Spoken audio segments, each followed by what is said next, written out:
Olá, sejam bem-vindos ao portal Atualidades do Direito. Nosso programa hoje versa sobre um dos temas mais instigantes, mais interessantes do direito ambiental. Vamos abordar a gestão de recursos hídricos no Brasil. Eu estou recebendo, neste momento, o professor Carlos Teodoro Irigaray. O professor Carlos Teodoro Irigaray é professor da Universidade Federal do Mato Grosso, é mestre, doutor e pós-doutor em Direito, é procurador do Estado do Mato Grosso. Professor, uma alegria recebê-lo aqui no portal Atualidades do Direito para discutir esse tema tão interessante que é a gestão de recursos hídricos. Seja bem-vindo. Muito obrigado, Fabiano.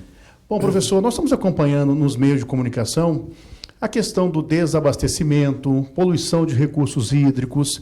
É uma das temáticas muito recorrentes nos meios de comunicação. E nós temos a Política Nacional de Recursos Hídricos. Então, eu gostaria, no primeiro momento, professor, que o senhor pudesse abordar a configuração que nós temos no nosso país, a configuração da Política Nacional e, claro, em seguida, para os nossos assinantes, nós abordarmos aqui os desafios na gestão de recursos hídricos no nosso país. Perfeitamente. Eu também quero inicialmente agradecer esse convite, esse honroso convite para estar aqui, né, com vocês debatendo essa temática, que, como você disse, é uma temática extremamente instigante, atual, e nós estamos aí prestes a completar 20 anos de uma política nacional de recursos hídricos.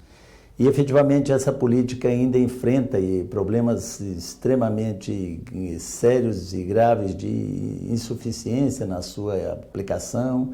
Vamos dizer, os instrumentos, o instrumental criado por essa política ainda carece de uma implementação no Brasil, né? E, efetivamente, os problemas associados à gestão de recursos hídricos esbarram em diversos fatores que colocam, vamos dizer assim, em risco o abastecimento urbano, colocam em risco a qualidade dos recursos hídricos distribuídos à população, a degradação dos mananciais de abastecimento.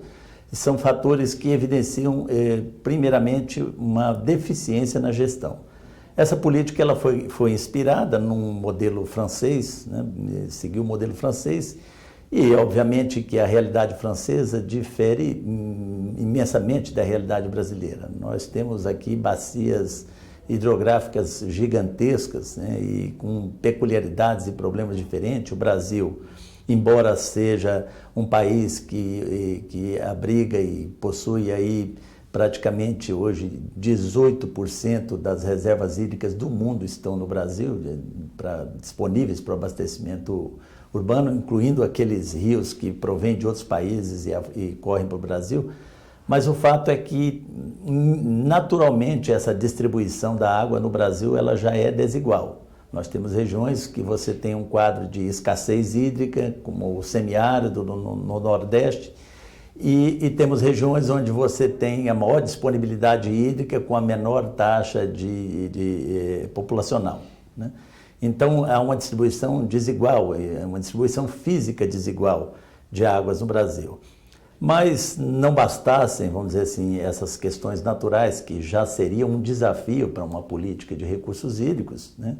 Nós temos ainda outros problemas, vamos dizer assim, que demandam a atuação do poder público mais eficiente, que é o caso de contaminação, por exemplo, nas regiões onde você já tem um quadro de escassez, um crescimento populacional extremo, como é o caso de São Paulo, né, que você tem um contingente populacional que demanda um abastecimento, um volume de água para abastecimento humano muito alto, né, mas enfrenta, de outra parte, problemas de contaminação, problemas de degradação de nascentes.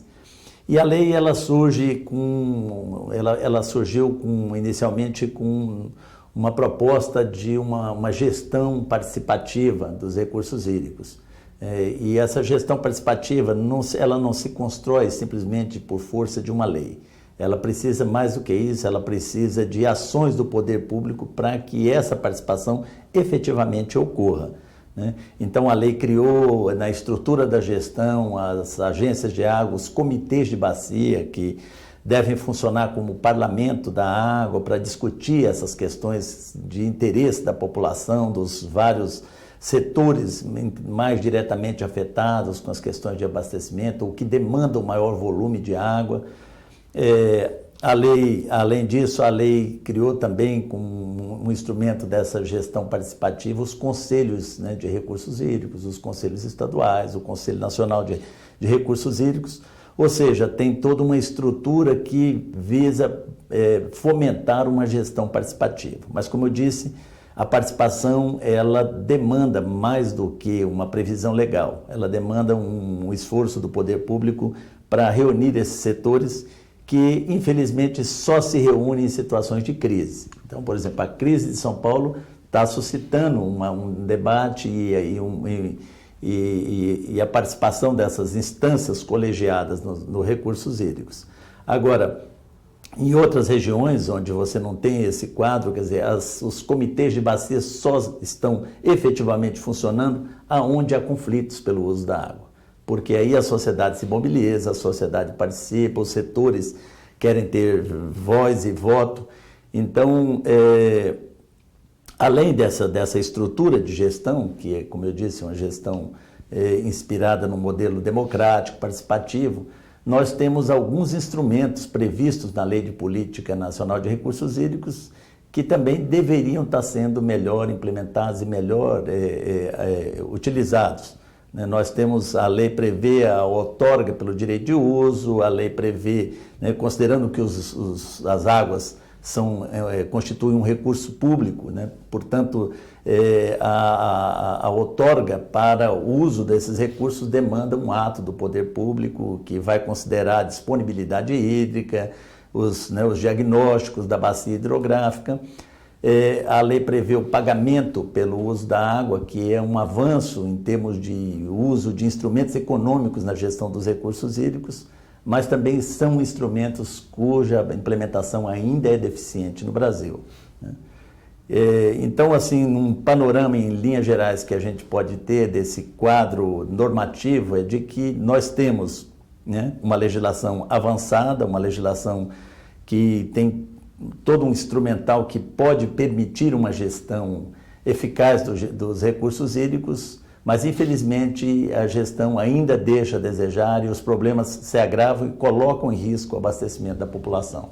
Professor, você fez menção aí que a conscientização ou a participação ocorre normalmente em situações de conflito, né? Conflito no uso dos recursos hídricos. E o senhor fez menção ao caso aqui de São Paulo. Nós estamos aí correndo o risco do desabastecimento se as questões climáticas permanecerem. Mas para o nosso assinante que está nos acompanhando aqui, algo interessante no direito ambiental é que ele é multidisciplinar e ele não é setorial. Muitas vezes a gente coloca a questão da água como sendo somente os recursos hídricos. E aí eu queria perguntar ao senhor, professor, a questão das mudanças do clima, as mudanças climáticas, a influência do desmatamento na Amazônia, porque normalmente nós colocamos essas questões muito setoriais, muito localizadas, como se fosse exclusivamente só o consumo ou a gestão dos recursos hídricos. Como é que outras temáticas do direito ambiental, como desmatamento ou ainda uma questão que deve ganhar relevo, no mundo jurídico nós já falamos, mas que deve chegar de maneira mais clara à população, que são as questões climáticas? Bom, são questões que, como você mencionou, elas estão interconectadas, né? Uma política de recursos hídricos, ela não pode, por exemplo, acontecer dissociada de uma política florestal. Vou citar um exemplo prático e concreto, né? E até reportando alguns fatos históricos, por exemplo, pouco conhecido no Brasil. Mas a cidade do Rio de Janeiro, na época ainda capital do Império, ela teve problemas de abastecimento provocados pelos desmatamentos da região onde hoje é a Floresta da Tijuca. Tudo aquilo estava tomado por canaviais e plantações de café. Isso provocou uma diminuição do volume de água que estava disponível à população no Rio de Janeiro. Qual foi a alternativa do governo na época do Império? Foi desapropriar todas aquelas fazendas e fazer um reflorestamento com espécies nativas, o que foi na época capitaneado pelo Major Archer. Então, veja só, Isso, hoje, o que a gente conhece como a Floresta da Tijuca, no Rio de Janeiro, na realidade é uma floresta plantada para recuperação de mananciais de abastecimento urbano, o que hoje não tem acontecido efetivamente no Brasil. Então, são questões que estão, como eu mencionei, interconectadas, né? A gestão do solo, dos recursos florestais, por exemplo, tem relação direta com o abastecimento e a disponibilidade hídrica. Nós temos cidades, por exemplo, eu sou do estado de Mato Grosso, e temos cidades no estado de Mato Grosso, numa região de floresta, o que era a floresta há 20 anos atrás, que hoje enfrenta problemas de abastecimento seríssimos, como é o caso do município, por exemplo, de Alta Floresta. Só pelo município foram identificados mais de 1.200 nascentes degradadas dentro do município. Então, isso mostra, vamos dizer assim, um reflexo da má aplicação ou, vamos dizer assim, do descumprimento da legislação florestal na gestão dos recursos hídricos. E assim, a gestão dos recursos hídricos, como também foi mencionado, tem interface com a questão de saneamento básico, né? Então, a contaminação, o problema aqui de contaminação dos recursos hídricos, e aqui na capital, no estado de São Paulo, é uma questão, podemos dizer hoje, dramática, né? Em função de que a disponibilidade hídrica, ela enfrenta problemas de poluição gravíssima, que compromete, vamos dizer assim, grande quantidade da água que deveria estar disponível para o abastecimento urbano. E o que requer do poder público investimentos altíssimos para tornar potável, entre aspas, a água que está sendo servida à população. Eu digo entre aspas porque a qualidade da água, ainda com essa potabilidade, seguindo os padrões fixados pela legislação federal, ela não é ainda adequada, né? Vamos dizer assim, o nível de contaminantes que se permite hoje na água potável, por agrotóxicos, por exemplo, é o dobro do que se permitia nas normativas do Ministério da Saúde 10 anos atrás. Além disso, temos o problema das mudanças climáticas, né, como foi mencionado. Então, por exemplo, São Paulo está enfrentando secas que são as maiores desde a década de 30, quando se iniciou a medição da região. E isso é um fenômeno que está diretamente associado às mudanças climáticas e era previsível há mais de 10 anos, 15 anos atrás.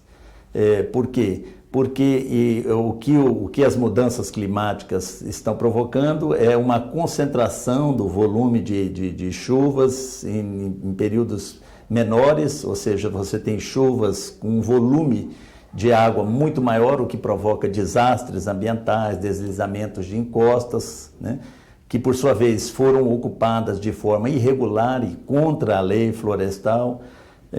E em contraprestação você tem períodos de secas mais prolongadas, o que está afetando não só o abastecimento urbano, como também a geração de energia no Brasil. Nós temos um problema hoje, perspectivas que são preocupantes para o futuro com relação ao abastecimento, na medida em que nós somos altamente dependentes dessa matriz de hidrelétricas, que por sua vez é dependente do volume de chuva e do volume de água. E o que o INPE e vários estudos hoje demonstram é que a chuva no centro-oeste e sudeste do Brasil, ela está diretamente ligada à Amazônia. Ou seja, na medida em que aumenta o desmatamento na Amazônia, isso vai repercutir no volume de água disponível nas chuvas no centro-oeste e no sudeste do país. Então, isso tudo mostra exatamente essa interconexão entre vários setores das políticas públicas, das políticas ambientais, com a questão dos recursos hídricos mais especificamente. Portanto, o dramático problema hoje enfrentado com as reservas de água de São Paulo também está ligado a desmatamento na Amazônia. Isso é consequência também direta dessas questões que estão ligadas ou associadas às mudanças climáticas propriamente ditas. Há toda uma relação de interdependência, né, professor? Bom, estamos aqui com o doutor Carlos Teodoro Irigaray, que é procurador do Estado do Mato Grosso, O professor Carlos Teodoro também é doutor em Direito, doutor, pós-doutor em Direito e professor da Universidade Federal do Estado do Mato Grosso. No próximo bloco, nós vamos aí abordar os desafios da gestão de recursos hídricos. Eu quero aprofundar algumas das temáticas que abordamos agora. Então, espero você no nosso próximo bloco.